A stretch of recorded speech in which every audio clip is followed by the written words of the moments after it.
അതുകൊണ്ട് എപ്പോഴും നമ്മൾ ശ്രദ്ധിക്കേണ്ടത്, ഏതെങ്കിലും കാലത്ത് നിനക്ക് ക്ലേശങ്ങളുടെ കാലം, ഇപ്പം ഈ ജോമോളിനെ കർത്താവ് ഇപ്പോൾ സമർപ്പിത നിത്യകന്യകയായിട്ട് ദൈവം ഉയർത്തി.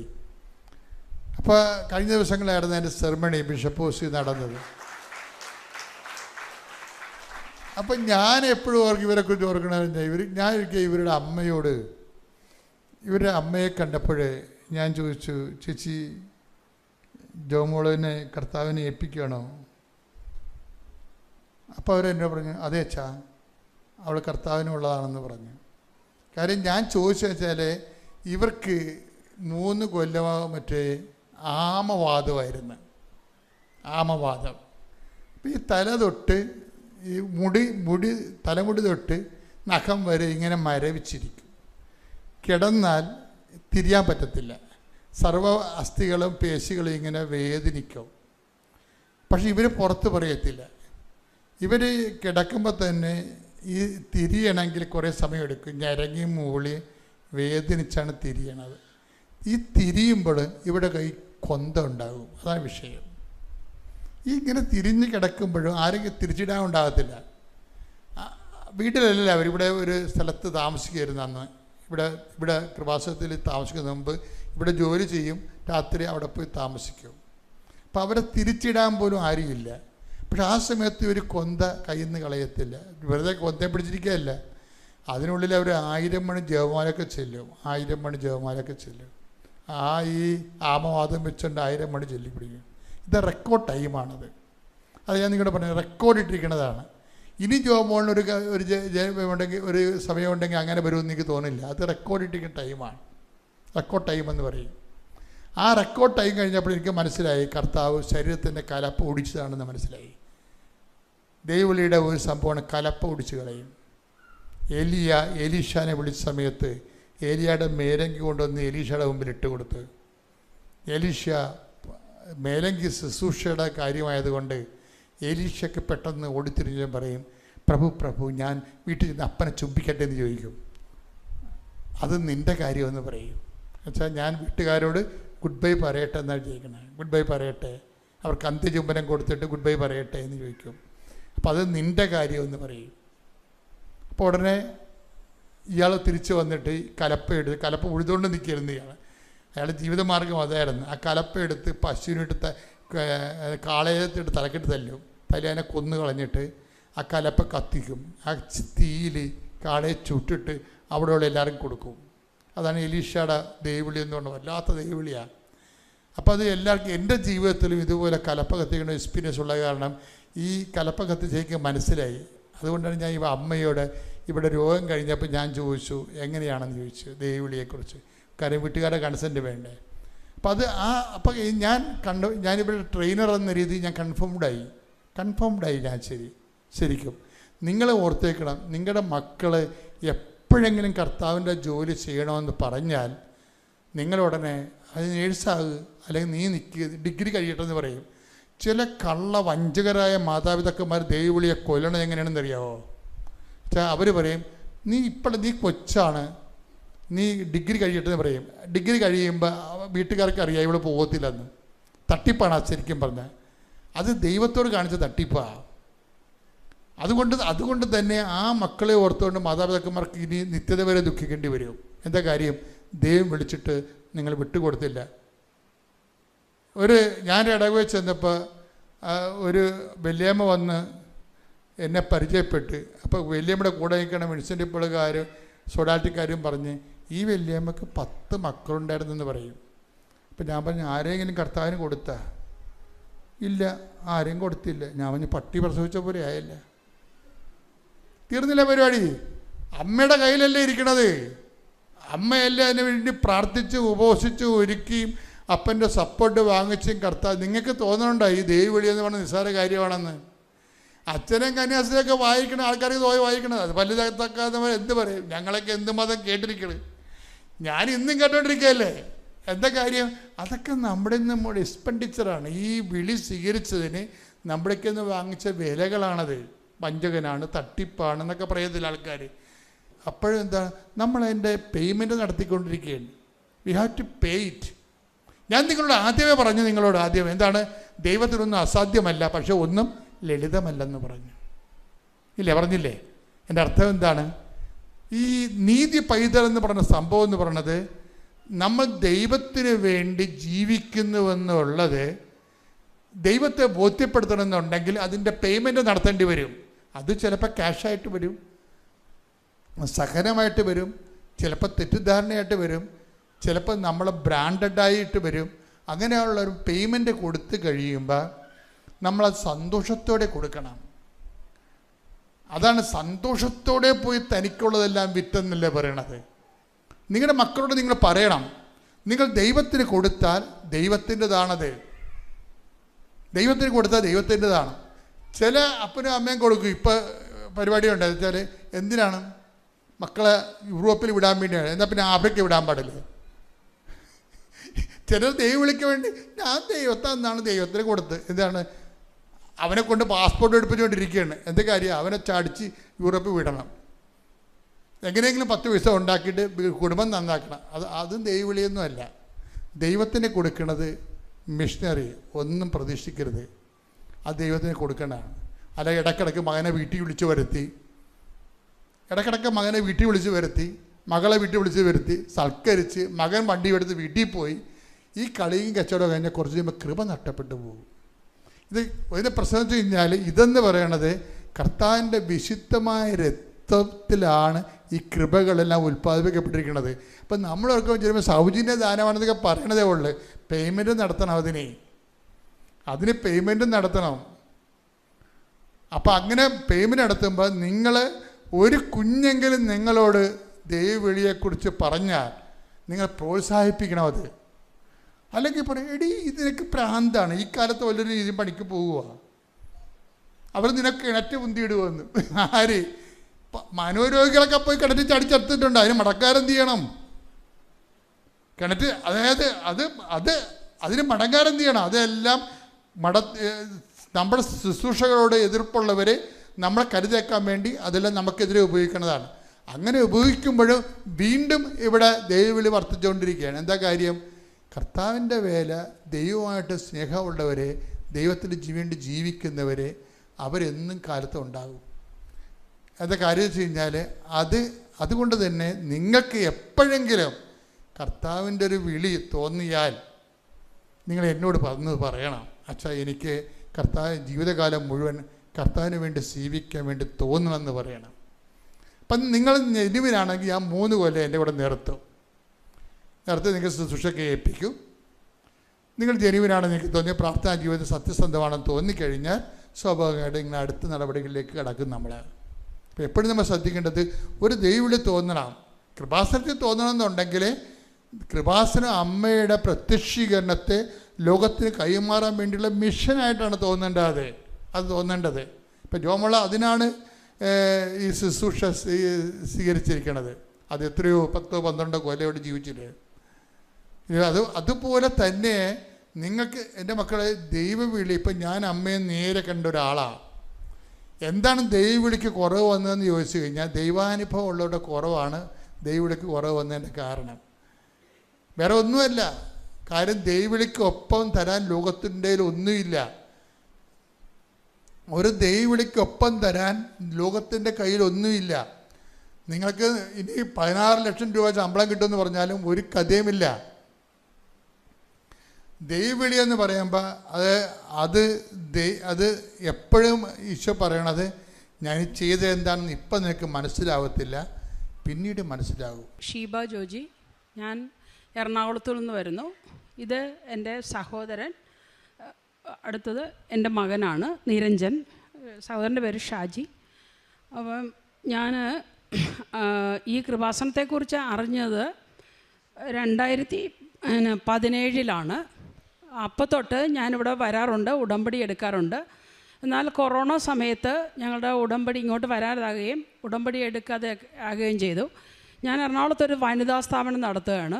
അപ്പോൾ വലിയ പ്രതിസന്ധികളില്ലാതെ അത് പോയിക്കൊണ്ടിരിക്കുകയായിരുന്നു. എന്നാൽ കൊറോണ മൂലം ഞങ്ങളുടെ സ്ഥാപനങ്ങളെല്ലാം പൂട്ടിപ്പോവുകയും ഒരു സ്ഥാപനം മാത്രമായിട്ട് അവശേഷിക്കുകയും ചെയ്തു. കടുത്ത സാമ്പത്തിക പ്രതിസന്ധിയും ഈ സ്ഥാപനത്തിൻ്റെ പേരിൽ കുറച്ച് ലോണൊക്കെ ഉള്ളതുകൊണ്ട് പുതിയ സ്ഥാപനം പണിതിൻ്റെ കുറച്ച് ബാധ്യതയൊക്കെ വന്നു. ആ സമയത്ത് എൻ്റെ ഹസ്ബൻഡ് ഒരു അറ്റാക്ക് വരികയൊക്കെ ചെയ്തു. അപ്പം ജീവിതം മൊത്തത്തിൽ വഴിമുട്ടി നിൽക്കുകയായിരുന്നു. അപ്പോൾ സ്ഥാപനം കുറച്ചൊക്കെ സ്ഥാപനം പൂട്ടിപ്പോൾ സ്റ്റാഫൊക്കെ ഇല്ലാതായി. ഞങ്ങളൊക്കെ തന്നെ ജോലി ചെയ്ത് സ്ഥാപനം മുന്നോട്ട് നോക്കുകയായിരുന്നു. അപ്പോൾ ഈ പ്രതിസന്ധി എന്ന് പറഞ്ഞത് സാമ്പത്തിക പ്രതിസന്ധി കഠിനമായിട്ട് കൊണ്ടിരുന്നു. അപ്പോൾ ഞാനിവിടെ വന്ന് 2018-2023 ഇവിടെ വന്ന് ഉടമ്പടി എടുത്തു. അപ്പോൾ ഒരു തരത്തിലും മുന്നോട്ട് പോകാൻ വയ്യാത്തൊരവസ്ഥയായിരുന്നു. അപ്പോൾ അത് കഴിഞ്ഞ് ആ ഉടമ്പടിയിൽ മേൽ ഞാൻ എൻ്റെ കടബാധ്യതയെക്കുറിച്ച് വെച്ചിരുന്നു. പക്ഷേ അത്ഭുതകരമായിട്ട് പല ചെറിയ ചെറിയ കാര്യങ്ങളിലൂടെയും ഓൺലൈൻ ഫുഡ് കാര്യങ്ങളിലൂടെയൊക്കെ തട്ടിയും മുട്ടിയും ഞാൻ പൊയ്ക്കൊണ്ടിരുന്നു. എന്നാൽ ഉടമ്പടിയുടെ കാര്യങ്ങളൊക്കെ ഞാൻ ചെയ്തുകൊണ്ടിരുന്നു. പക്ഷേ അപ്പോൾ എനിക്ക് ഉണ്ടായിരുന്ന മാനസിക പ്രശ്നങ്ങളെല്ലാം തന്നെ കടുത്ത മാനസിക സമ്മർദ്ദമായിരുന്നു. അതെല്ലാം നീങ്ങുന്നു. ഞാൻ ഭൗതിക സാഹചര്യങ്ങളെ മാത്രം കരുതി വന്നതായിരുന്നു ആ സമയത്ത്. പക്ഷേ അതെല്ലാം എൻ്റെ മാറുകയും ഭൗതിക സാഹചര്യങ്ങൾ മാറ്റം വരുത്തേണ്ട ആത്മീയതയിലേക്ക് ഞാൻ കൂടുതൽ വളർച്ച നൽകി. എന്നിലുള്ള ചെറിയ ചെറിയ കുറ്റങ്ങളും കുറവുകളൊക്കെ ഉണ്ടാവുന്നു. അതെല്ലാം മാറുന്നതിന് വേണ്ടിയിട്ട് ഞാൻ പ്രാർത്ഥിച്ചു തുടങ്ങി. അപ്പം ഞാനൊരു അക്രൈസ്തവയാണ്. അപ്പോൾ ഇതെൻ്റെ സഹോദരനാണ്. പിന്നെ ഞങ്ങൾ കഴിഞ്ഞ വർഷം 2024 അപ്പോൾ ഇദ്ദേഹത്തിൻ്റെ ഭാര്യയ്ക്ക് എൻ്റെ നാത്തൂന് ഒരു നട്ടൽ പൊടിഞ്ഞു പോകുന്നൊരു അസുഖം വന്നു. അപ്പോൾ ഇദ്ദേഹം ഇവിടെ വന്ന് ഞാൻ പറഞ്ഞതിന് ശേഷം ഉടമ്പടി എടുത്ത്, അതിന് മുമ്പ് ഉടമ്പടി എടുത്തിട്ടുണ്ടായിരുന്നു. പല ചെറിയതും വലുതുമായ അദ്ദേഹത്തിന് ഒരുപാട് കാര്യങ്ങളൊക്കെ നടന്നു കിട്ടി. അപ്പോൾ ഇദ്ദേഹം കേരള സ്റ്റേറ്റിൻ്റെ സ്റ്റാറ്റിസ്റ്റിക്സ് ഡിപ്പാർട്ട്മെൻറ്റിൽ നിന്ന് വിരമിച്ച ആളാണ്. അപ്പോൾ ഇദ്ദേഹത്തിന് ചില കൃഷി സംബന്ധമായിട്ടുള്ള കുട്ടനാട്ടിലാണ്. അപ്പോൾ അദ്ദേഹത്തിൻ്റെ കൃഷി സംബന്ധമായിട്ടൊക്കെ കുറച്ച് കടങ്ങളൊക്കെ വന്നു. അപ്പോൾ ഈ ഭാര്യയുടെ ഇത് ചികിത്സിക്കാനായിട്ട് പണമില്ലാതെ വന്നു. അപ്പോൾ ഉടമ്പടിമേൽ പോയി വല്ലാത്ത സാമ്പത്തിക ബുദ്ധിമുട്ട് ഇരിക്കുമ്പോൾ പെട്ടെന്ന് ഒരു ദിവസം ആ ഓപ്പറേഷന് ഡേറ്റ് ഫിക്സ് ചെയ്തിരുന്നു. പക്ഷേ അത് മുന്നോട്ട് അതായത് ഓപ്പറേഷൻ ചെയ്യാനായിട്ട് പണമില്ല വരുന്നു. പെട്ടെന്ന് ഒരു ദിവസം എന്നെക്കൊണ്ട് അല്ലെങ്കിൽ ഞാൻ ഇദ്ദേഹത്തിനെ വിളിക്കുകയും പെട്ടെന്നൊരു എമൗണ്ട് ഞാൻ ഒരിക്കലും എനിക്കും കടം ബാധ്യത വന്നിരിക്കുക. അപ്പോൾ പെട്ടെന്നൊരു എമൗണ്ട് ഇദ്ദേഹത്തിനോട് ഞാൻ ഓഫർ ചെയ്യുകയും അതേ തുടർന്ന് എൻ്റെ സഹോദരരെല്ലാം ചേർന്നിട്ട് ഒരു വലിയ എമൗണ്ട് ഇദ്ദേഹത്തിന് നൽകുകയും ഭാര്യയുടെ ഓപ്പറേഷൻ ഇദ്ദേഹം വെച്ച ഉടമ്പടിയിലൂടെ ഞങ്ങൾ വെച്ച ഉടമ്പടിയിലും അതെല്ലാം പരിഹരിക്കപ്പെടുകയും ഇപ്പം ചേച്ചി വിശ്രമ ജീവിതത്തിലാണ്. നടക്കാനൊക്കെ പറ്റും, കുഴപ്പമൊന്നുമില്ല. അടുത്ത എൻ്റെ സാക്ഷ്യം എൻ്റെ മകൻ നിരഞ്ജൻ. അപ്പോൾ ഞാൻ 2017 ഇവിടെ വന്ന് ഉടമ്പടി എടുത്തിട്ടാണ് എൻ്റെ മകന് നവോദയയിൽ പ്രവേശനം കിട്ടിയത്. അപ്പം തൊട്ട് തന്നെ ഞാൻ ഉടമ്പടിയിലായിരിക്കുകയും ചെയ്യുന്നു. പക്ഷേ ഇവന് ഇവിടെ വന്ന് ഞാനൊരു ദിവസം ഇവൻ CA-ക്കാണ് പഠിച്ചുകൊണ്ടിരുന്നത്. അപ്പോൾ ഇവിടെ വന്ന് പ്രാർത്ഥിച്ച ശേഷമാണ് ഫൗണ്ടേഷൻ തന്നെ കിട്ടിയത്. അതിനുശേഷം CA-യുടെ കോഴ്സിനെ കുറിച്ച് അറിയാം ഇൻ്റർ പാസ്സാകാൻ വളരെ ബുദ്ധിമുട്ടാണ്. അപ്പം ഞാനിവിടെ വന്ന് സാക്ഷ്യം കേൾക്കുമ്പോൾ മോൻ്റെ 1-2 ഫൈനലിസ്റ്റുകൾ ഇവിടെ വന്ന് CA-ക്കാർ സാക്ഷ്യം പറഞ്ഞു. അപ്പോൾ ഞാനിവിടെ ഇരിപ്പുണ്ട്, ഇയാളുടെ മുന്നിൽ ഇരിപ്പുണ്ട്. അപ്പോൾ എനിക്ക് ആഗ്രഹമുണ്ട് എൻ്റെ മകനെ പറ്റിയും ഇതുപോലെ ഒരു സാക്ഷ്യം പറയണമെന്ന്. പക്ഷേ ഫൈനൽ ആയില്ലെങ്കിലും പോലും 20 വയസ്സിൽ തന്നെ അവന് ഞാനിവിടെ നിന്ന് പ്രാർത്ഥിച്ചതിൻ്റെ ഫലമായിട്ട് ഇവനെ ഇവിടെ കൊണ്ടുവന്ന് പ്രാർത്ഥിപ്പിച്ചു. ഇവൻ പഠിക്കുന്ന സ്ഥലത്തു നിന്ന് ഇവിടെ വന്ന് പരീക്ഷയ്ക്ക് മുമ്പായിട്ട് പ്രാർത്ഥിക്കുകയും കാശുരൂപം കൊടുക്കുകയൊക്കെ ചെയ്തു. എന്തായാലും ഒരുപാട് പേര് ഇവനെ പഠിപ്പിച്ച കുട്ടികൾ തന്നെ ഇവനേക്കാളും മുതിർന്നവരൊക്കെ നിൽക്കും തന്നെ 20 വയസ്സിൽ അവന് ഇൻ്റർ കിട്ടി. ഇപ്പോൾ അവനൊരു എറണാകുളത്തൊരു ഫേമിൽ 1 വർഷമായിട്ട് വർക്ക് ചെയ്യുന്നു. അത് രണ്ടാമത്തെ സാക്ഷ്യം. മൂന്നാമത്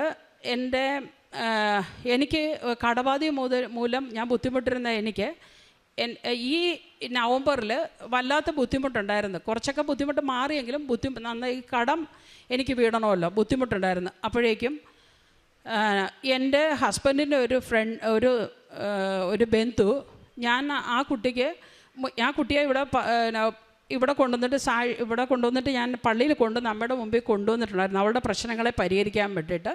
പക്ഷേ 2 വർഷമായിട്ട് അതിനുള്ള പരിഹാരമൊന്നും കണ്ടിട്ടില്ല. പക്ഷേ അവൾ അതായത് എൻ്റെ ഹോസ്റ്റലിൻ്റെ ഉള്ളിൽ ഒരു മാതാവിൻ്റെ രൂപമുണ്ട്, അതിൻ്റെ മുമ്പിൽ ഒരു കത്ത് എഴുതി വെച്ചിട്ടുണ്ടായിരുന്നു. ആ കത്ത് ഞാൻ ഒരിക്കലും തുറന്ന് നോക്കിയിട്ടില്ല. അപ്പോൾ എപ്പോഴും പൊടി തട്ടി അവിടെ തൂത്ത് വരുമ്പോൾ ഞാൻ 2 വർഷം കഴിയുമ്പോൾ ഞാൻ ഓർക്കും ഇതൊന്നും പരിഹരിക്കപ്പെട്ടിട്ടില്ലല്ലോ. ഞാനാണ് ഉടമ്പടി എടുത്തത്, പക്ഷേ ആ ഉടമ്പടിയിൽ ശക്തമായിട്ട് അവളുടെ പ്രാർത്ഥനയൊന്നും പിന്നെ വെക്കാൻ പറ്റിയല്ലോ എന്ന് പറയും. പക്ഷേ എന്നാൽ ഈ 2025 നവംബർ മാസം ആദ്യം തന്നെ കുട്ടി എന്നെ വിളിക്കുകയും ഒരു ദിവസം എന്നോട് സംസാരിക്കണമെന്ന് പറയുകയും ചെയ്തു. അപ്പോൾ ഞാൻ എന്താണെന്ന് ചോദിച്ചപ്പോൾ വളരെ അത്ഭുതകരമായിട്ട് ഈ പെൺകുട്ടിയെ എല്ലാവരും തന്നെ അവഹേളിച്ചിട്ടിരുന്ന ഒരു കുട്ടിയായിരുന്നു. ഞാൻ മാത്രമായിരുന്നു എൻ്റെ ഹസ്ബൻഡിൻ്റെ വീട്ടിൽ ഈ കുട്ടിക്ക് വേണ്ടിയിട്ട് അവളെ കേൾക്കാനുള്ള ഒരാൾ ഞാൻ മാത്രമായിരുന്നു. അപ്പോൾ അവളെന്നെ വിളിച്ചിട്ട് പറഞ്ഞു, അത്ഭുതകരമായിട്ട് ഇവൾക്ക് കുറച്ചധികം പണം ഈ പെൺകുട്ടിയുടെ ഒരു ജോലിയിൽ നിന്ന് ഇവൾക്ക് വലിയൊരു എമൗണ്ട് തന്നെ കിട്ടി. നമുക്ക് സങ്കല്പിക്കാൻ പറ്റാത്തൊരു എമൗണ്ട് കുട്ടിക്ക് കിട്ടി. എന്നോട് പറഞ്ഞ് ആൻറ്റി മാത്രമാണ് എന്നെ സഹായിച്ചത് എൻ്റെ ഇല്ലായ്മയിൽ, എന്നെ കേട്ടതും എൻ്റെ കുറ്റങ്ങളെ പൊറുത്തതും. അതുകൊണ്ട് ആൻറ്റിയുടെ കടബാധ്യത 16 ലക്ഷത്തോളം വരുന്ന കടബാധ്യത ഞാൻ വീട്ടിൽ തരാമെന്ന് പറയുകയും ഈ കഴിഞ്ഞ മാസം അതിൻ്റെ 8 ലക്ഷത്തോളം രൂപ എൻ്റെ അക്കൗണ്ടിലേക്ക് ഞാൻ തന്നെ അത്ഭുതപ്പെട്ടു. ഒറ്റ പൈസ ഇൻട്രസ്റ്റ് ഇല്ലാതെ ആ കുട്ടി എനിക്ക് എൻ്റെ അക്കൗണ്ടിലേക്ക് മാറ്റി തരികയും എൻ്റെ ഒരു ലോൺ ക്ലോസ് ചെയ്യുകയും ചെയ്ത് അടുത്ത ലോൺ അപ്പോൾ ബാങ്കിൽ നിന്ന് പറഞ്ഞനുസരിച്ചിട്ട് 1.5 മാസത്തെ ഗ്യാപ്പ് ഇട്ടിട്ട് അടുത്ത ലോണ് ഇടാൻ പറ്റുള്ളൂ. ഇത് അമ്മ മാതാവ് ഞാൻ എൻ്റെ ഉടമ്പടി വെച്ചിരുന്നായിരുന്നു എങ്കിലും ഇത് അമ്മ മാതാവ് തിരുക്കുമാരൻ വഴി തന്ന വലിയൊരു അനുഗ്രഹമായിട്ട് ഞാൻ കരുതുന്നു. അപ്പോൾ ഞാൻ വളരെയധികം വിഷമിച്ചിരുന്നു. അപ്പോൾ എൻ്റെ ചെറിയ മകൻ വന്നിട്ട് വേണം, ഈ കടം കൂടാതെ വേറെയും സ്ഥാപനത്തിൻ്റെ നടത്തിപ്പുമായിട്ട് ബന്ധപ്പെട്ട് ഒരുപാട് കടങ്ങളുണ്ടായിരുന്നു. അപ്പോൾ ഈ ചെറിയ കുട്ടി പഠിച്ച് വന്നിട്ട് വേണമല്ലോ അവൻ്റെ തലയിൽ ഇത്രയും ബാധ്യത വെക്കാനെന്ന് പറഞ്ഞു. അപ്പോൾ അതിനുശേഷം എൻ്റെ ഈ സഹോദരങ്ങളാണ്. ഞങ്ങൾക്ക് കുഞ്ഞിലേ തന്നെ എൻ്റെ അമ്മ മരിച്ചു പോയതാണ് 2 വയസ്സൊക്കെ ആയപ്പോൾ. എൻ്റെ 6 സഹോദരന്മാർ ചേട്ടന്മാരാണ്, 2 ചേച്ചിമാരും ഉണ്ട്. അപ്പോൾ ഞങ്ങൾ ആ വളരെ അടുത്ത ഒരു ബന്ധമാണ് ഞങ്ങൾ സഹോദരങ്ങൾ തമ്മിലുള്ളത്. അപ്പം ഇവർക്കാർക്കും എന്നെ സഹായിക്കാൻ പറ്റുന്നൊരു സാധ്യതയല്ല, ഒരു ഇതിലല്ല. എല്ലാവരും റിട്ടയർഡായി ഓരോരോ കാര്യങ്ങളിലൂടെ ഇതാക്കി നടക്കുകയായിരുന്നു. പിന്നെ അപ്പോൾ എൻ്റെ കുടുംബത്തിന് ഈ കടബാധ്യമൊന്നും എൻ്റെ മേലെ വീടാൻ പറ്റത്തില്ലാത്തതുകൊണ്ടും എനിക്ക് ഇളയതായതുകൊണ്ട് മറ്റ് ജോലിയൊന്നും ഇല്ലാത്തതുകൊണ്ട് ഞങ്ങളുടെ ഇതിനെ ഒക്കെ ബാധിച്ചിരുന്നു. അപ്പോഴേക്കും ഇവർക്ക് എനിക്ക് ചെറിയ സഹായം ചെയ്യാനായിട്ടുള്ള വഴിയും അടച്ചു കളഞ്ഞു. എൻ്റെ സഹോദരങ്ങളെ ഏതെങ്കിലും രീതിയിൽ സഹായിക്കാൻ പറ്റില്ല. പക്ഷേ മാതാവ് ഈ കഴിഞ്ഞ വർഷം എൻ്റെ സ്ഥാപനത്തിൻ്റെ മുകളിലേക്ക്, മറ്റ് സ്ഥാപനങ്ങളെല്ലാം പൂട്ടിപ്പോയതുകൊണ്ട് എൻ്റെ സ്ഥാപനത്തിൻ്റെ മുകളിലേക്ക് ഒരു നിലയും കൂടെ പണിത് എനിക്ക് സർപ്ലസ് എമൗണ്ട് എൻ്റെ കയ്യിലേക്ക് വന്നിട്ട് എനിക്ക് കുറച്ച് ആൾക്കാരെ, എൻ്റെ സുഹൃത്തുക്കളെയും എന്നെ തേടി വരുന്ന ആൾക്കാരെയും എനിക്ക് സഹായിക്കാൻ പറ്റുന്ന രീതിയിൽ ദൈവം എന്നെ ഉയർത്തി തന്നു. അത് മുഖേന ഓരോരുത്തർക്ക് എനിക്ക് സഹായം ചെയ്യാൻ പറ്റുന്നുണ്ട്. പിന്നെ അതുകൂടാതെ പ്രേക്ഷിത പ്രവർത്തനം എന്ന് പറയുമ്പം ഇവിടുന്ന് ഇത് നേർച്ച വസ്തുക്കൾ വാങ്ങി എനിക്കറിയാവുന്ന സുഹൃത്തുക്കളുടെ ഇടയിലെല്ലാം വിതരണം ചെയ്യും. അതുകൂടാതെ വനിതാ സ്ഥാപനം ആയതുകൊണ്ട് കേരളത്തിൻ്റെ അങ്ങോളം ഇങ്ങോളമുള്ള ജില്ലകളിലുള്ള എല്ലാ ജാതി മതസ്ഥരെക്കുറിച്ചോടും അവരുടെ വിഷമിക്കുമ്പോൾ അവരുടെ പ്രശ്നങ്ങൾ കേട്ടിട്ട് ഇങ്ങനൊരു പള്ളിയെക്കുറിച്ച് പറയാനും അനേകം പേരെ ഇവിടെ വന്ന് ഉടമ്പടി എടുക്കാനും കണ്ണൂർ കാസർഗോഡ് തൊട്ടുള്ള ആൾക്കാർ ഇവിടെ വന്ന് ഉടമ്പടി എടുക്കാനും അവർക്ക് പലരും ഇവിടെ വന്ന് സാക്ഷ്യം പറയാനും ഇടവരുത്തിയിട്ടുണ്ട്. ആത്മീയ ജീവിതത്തിൽ എനിക്ക് കുറച്ച് അതുപോലെ തന്നെ പണ്ട് ഇസബല്ല ഒരു തെങ്ങിനടിയിൽപ്പെട്ട് ഒരു കുട്ടി അപകടത്തിൽപ്പെട്ടപ്പോൾ അച്ഛൻ ഇവിടെ നിന്ന് ഞാൻ അപ്പോഴും സാക്ഷ്യം പറയുമ്പോൾ ഉണ്ട്. അച്ഛൻ അത് എടുത്തു പറഞ്ഞപ്പോൾ ഞാൻ ക്രൈസ്തവ എനിക്ക് ഈ കൊന്തയെക്കുറിച്ചൊന്നും അറിയില്ല. പക്ഷെ അച്ഛൻ പറഞ്ഞു ഈ ക്രൈസ്തവരായവർക്ക് ബുക്ക് നോക്കാതെ കൊന്ത ചൊല്ലാൻ പറ്റത്തില്ലെന്ന് ഒരു അപകടഘട്ടം വരുമ്പോൾ നിങ്ങൾക്കത് ചൊല്ലാമല്ലോ എന്ന് പറഞ്ഞു. ഞാനങ്ങനെ ഈ 5 ദിവ്യരസങ്ങളും കാണാതെ പഠിക്കുകയും പിന്നെ അത് ചൊല്ലുകയും ചെയ്യുന്നുണ്ട്. പിന്നെ എൻ്റെ മകൻ്റെ ലുത്തീനിയ പ്രാർത്ഥനയുടെ ഇവന് അവിടെ ഹോസ്റ്റലായിരിക്കുമ്പം അത് അത്രയും വരിയും ഞാൻ കാണാതെ 2-4 വരി വീതം പഠിച്ച് കാണാതെ അത്രയും വരികളും അമ്മയുടെ മുമ്പിൽ നിന്ന് വെളുപ്പിന് തന്നെ ഇരുന്ന് എഴുതി പഠിക്കുമ്പോൾ ഞാൻ പറയും, ഈ പ്രായത്തിൽ എനിക്കിത് എഴുതി ഞാൻ കാണാതെ പഠിച്ചത് അമ്മയുടെ മുമ്പിൽ സമർപ്പിച്ചു. അതേപോലെ തന്നെ എൻ്റെ മകൻ്റെ ബുദ്ധിയിൽ അവിടുന്ന് കനിയണമെന്ന് പറഞ്ഞു. അങ്ങനെയാണ് അവൻ്റെ വിജയം എന്ന് ഞാൻ ഉറച്ച് വിശ്വസിക്കുന്നു. ക്രൈസ്തവയാണെങ്കിലും എല്ലാ ദിവസവും ഞാനും എൻ്റെ സഹോദരനും തന്നെ ബൈബിൾ വായിക്കുകയും അതുപോലെ തന്നെ അതിൻ്റെ വചനങ്ങൾ എഴുതി തന്നെ ഞങ്ങൾ പഠിക്കുകയും ചെയ്യും. അതേപോലെ തന്നെ ആൾക്കാരോട് ഞാൻ ഇതിൻ്റെ വചനങ്ങളെക്കുറിച്ച് പറയുകയും ചെയ്യും. ഓരോ ഭവനത്തിലും ചെന്ന് ഈ പേപ്പറൊക്കെ കൊടുക്കുന്നത് ഓരോ വീട്ടിൽ നിന്ന് എൻ്റെ ഈ അനുഭവങ്ങളെ, ഈ അനേക അനുഭവങ്ങൾ എനിക്കുണ്ടായിട്ടുണ്ട് ഈ 2017 തൊട്ട് ഇങ്ങോട്ട്. എല്ലാവർക്കും എന്നെ അറിയാം, എൻ്റെ ചുറ്റുവട്ടത്തുള്ള എല്ലാവരോടും ഇത് പറഞ്ഞ് അവർക്ക് ബലം കൊടുത്തിട്ടാണ്. പിന്നെ ഒരുപാട് പേരെ തൊഴിലിൽ എനിക്ക് സഹായിക്കാൻ പറ്റുന്നുണ്ട്. തൊഴിൽ കൊടുക്കുന്നതിനോടൊപ്പം തന്നെ അവരെ ഏതെങ്കിലും തൊഴിലോട്ടൊക്കെ ആക്കി കൊടുക്കാൻ, ഇതെൻ്റെ ജോലിയല്ല എന്ന് പറഞ്ഞ് എനിക്ക് ഒഴിയാം. പക്ഷേ ബാക്കിയുള്ള സമയം ഞാൻ അവർക്ക് വേണ്ടിയിട്ട്, തൊഴിൽ നഷ്ടപ്പെട്ടവർക്ക് വേണ്ടിയിട്ട് ഞാൻ ഏതെങ്കിലുമൊക്കെ തൊഴിൽ കൊടുത്ത് എന്നെക്കൊണ്ട് എനിക്ക് പറ്റുന്ന രീതിയിലൊക്കെ അങ്ങനെ കൊടുക്കാനും പറ്റുന്നുണ്ട്. അപ്പോൾ ഇതെല്ലാം എനിക്ക് നേടിത്തന്നത് എൻ്റെ മാതാവ് വഴി, ഈശോ വഴിയാണ് എനിക്ക് മാതാവ് നേടിത്തന്നാണ്. അതിന് 1000 നന്ദി, നമസ്കാരം. എൻ്റെ പേര് ആഷ്ന മരിയ ജോസി. ഞാൻ കോട്ടയം ഡിസ്ട്രിക്റ്റിലെ അരുവിത്ര ഇടവകയിൽ നിന്നാണ് വരുന്നത്. ഞാൻ ഇവിടെ ആദ്യമായിട്ട് ഉടമ്പടി എടുക്കാൻ വരുന്നത് 2024 എൻ്റെ സുഹൃത്തുക്കൾക്കൊപ്പമാണ്. അന്നത്തെ എൻ്റെ ഉടമ്പടിയിൽ എൻ്റെ ആദ്യത്തെ നിയോഗം എന്ന് പറയുന്നത് OET എക്സാം എഴുതി പാസ്സാവുക എന്നതായിരുന്നു. അത് ഞങ്ങൾ 4 പേരും ഒരുപോലെ പാസ്സാകണമെന്നായിരുന്നു എൻ്റെ ആദ്യത്തെ നിയോഗം ഞാൻ വെച്ചിരുന്നത്. അപ്പം ഞങ്ങൾ അതിന് വേണ്ടിയിട്ട് എല്ലാ ദിവസവും ഒരേപോലെ 5:30 എഴുന്നേറ്റ് പ്രാർത്ഥിക്കുമായിരുന്നു. അച്ഛൻ്റെ ധ്യാനത്തിൽ കൂടുമായിരുന്നു. ഒരു നേരം ഉപവാസം എടുത്ത് പ്രാർത്ഥിക്കുമായിരുന്നു. 3 മാസം ഞങ്ങൾ അതുപോലെ തന്നെ പ്രാർത്ഥിക്കുമായിരുന്നു. അതുപോലെ തന്നെ എക്സാം ഡേറ്റ് ബുക്ക് ചെയ്യാൻ നേരം പോയപ്പോഴും ഞങ്ങളെല്ലാവരും കൃപാസന മാതാവിൻ്റെ ലോക്കറ്റ് കൈ പിടിച്ചുകൊണ്ട് പ്രാർത്ഥിച്ച് വിശ്വാസപ്രമാണം ചൊല്ലി ഉപ്പും ഇട്ടുകൊണ്ടാണ് ഞങ്ങൾ അന്ന് പോയത്. കാരണം ഒരുപാട് പൈസ മുടക്കി എഴുതുന്ന പരീക്ഷ ആയതുകൊണ്ട് ആദ്യത്തെ അറ്റംപ്റ്റിൽ തന്നെ പാസ്സാകണമെന്ന് ഞങ്ങൾക്ക് എല്ലാവർക്കും ഉണ്ടായിരുന്നു. പക്ഷേ മാതാവിൻ്റെ അനുഗ്രഹം കൊണ്ടും ഈശോയുടെ കൃപ കൊണ്ടും ആദ്യത്തെ അറ്റംപ്റ്റിൽ തന്നെ എനിക്കെൻ്റെ OET എക്സാം പാസ്സാകാൻ സാധിച്ചു. അതുപോലെ തന്നെ പിന്നീട് ഞാൻ ഉടമ്പടി എടുത്തപ്പോൾ അതിൽ എൻ്റെ വെച്ചിരുന്ന നിയോഗം എന്ന് പറയുന്നത് UK പോയി എനിക്ക് വേറൊരു എക്സാമും കൂടെ എഴുതണമായിരുന്നു, OSCE എന്ന് പറയുന്ന എക്സാം. ആ എക്സാമും ആദ്യത്തെ അറ്റംപ്റ്റിൽ തന്നെ പാസ്സാകണം എന്നായിരുന്നു ഞാൻ വെച്ചിരുന്ന നിയോഗം. മാതാവിൻ്റെ കൃപയാൽ അത് എൻ്റെ ആദ്യത്തെ ഒരേ ഒരു അറ്റംപ്റ്റ് കൊണ്ട് എനിക്ക് OSCE എക്സാം പാസ്സാകാൻ സാധിച്ചു. അതും ഞാൻ പരീക്ഷ എഴുതാൻ പോകുന്നതിന് മുമ്പ് വിശ്വാസപ്രമാണം ചൊല്ലി ഉപ്പിട്ടുകൊണ്ടാണ് പോയത്. എക്സാം ഹോളിൽ കയറുന്നതിന് മുമ്പ്, ആ ബിൽഡിങ്ങിലേക്ക് കയറുന്നതിന് മുമ്പ് എല്ലായിടത്തും ഞാൻ ഒരു പേപ്പറിൽ ഒരു ഇച്ചിരി ഉപ്പെടുത്തുകൊണ്ട് പോയിട്ട് വിശ്വാസപ്രമാണം ചൊല്ലി ഉപ്പിട്ടുകൊണ്ടാണ് ഞാൻ കയറിക്കൊണ്ടിരുന്നിരുന്നത്. അതുപോലെ തന്നെ പരീക്ഷയ്ക്ക് പോകുന്നതിന് മുമ്പ് കയ്യിലും നെറ്റിയിലും എല്ലാം വിശ്വാസപ്രമാണം ചൊല്ലി കൃപാസന മാതാവിൻ്റെ എണ്ണ തേച്ചുകൊണ്ടാണ് പൊയ്ക്കൊണ്ടിരുന്നത്. അതെനിക്കൊരു വലിയൊരു വിശ്വാസമായിരുന്നു. എന്തൊക്കെ എനിക്കെതിരെ വന്നാലും ഇത് കാരണം അതെല്ലാം മാറിപ്പോകുമെന്നുള്ളത്. അങ്ങനെ ഈശോയുടെ കൃപയാലും മാതാവിൻ്റെ മധ്യസ്ഥതയാലും ഞാൻ ആദ്യത്തെ അറ്റംപ്റ്റിൽ തന്നെ എൻ്റെ OSCE എക്സാം പാസ്സായി. പിന്നീട് ഞാൻ വെച്ചിരുന്ന ഒരു നിയോഗം എന്ന് പറയുന്നത്, എനിക്ക് അന്ന് തന്നെ ഒരു വെരിഫിക്കേഷൻ ഉണ്ടായിരുന്നു.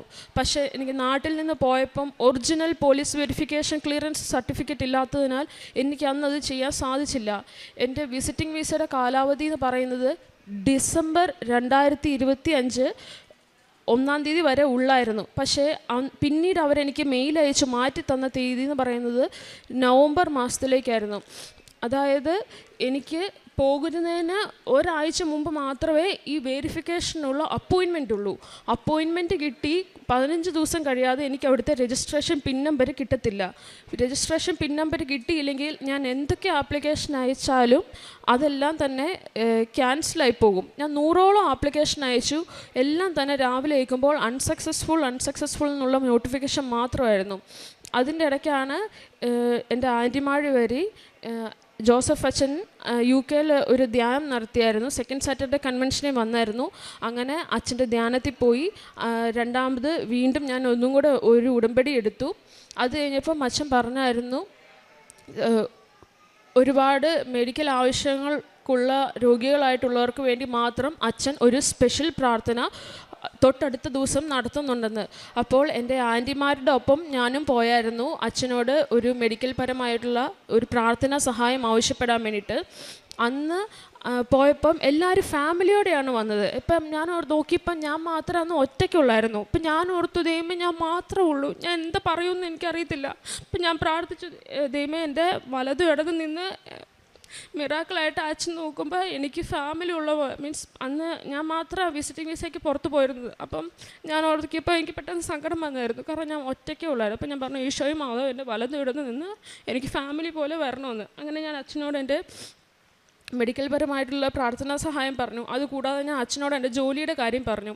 അവിടെ എന്ന് പറഞ്ഞാൽ ഒരു മെയിൽ അയച്ച് 15 ദിവസം കഴിയാതെ വേറൊരു മെയിലിൽ വരത്തില്ല. അങ്ങനെ വരുമ്പം സമയം പൊക്കോണ്ടേ ഇരിക്കുകയാണ്. ഞാൻ 6 മാസം അവിടെ പോയത് വെറുതെ ആകുമല്ലോ എന്ന് ഓർത്ത് എനിക്ക് ഭയങ്കര സങ്കടമായിരുന്നു. എന്നാലും ഞാൻ നല്ലപോലെ പ്രാർത്ഥിക്കുമായിരുന്നു. അന്ന് അച്ഛൻ എന്നെ നോക്കി, ഞാൻ മെഡിക്കലിൻ്റെ കാര്യം പറഞ്ഞപ്പോൾ അച്ഛൻ എന്നെ നോക്കിയത് പുഞ്ചിരിച്ചത് മാത്രമേ ഉള്ളൂ.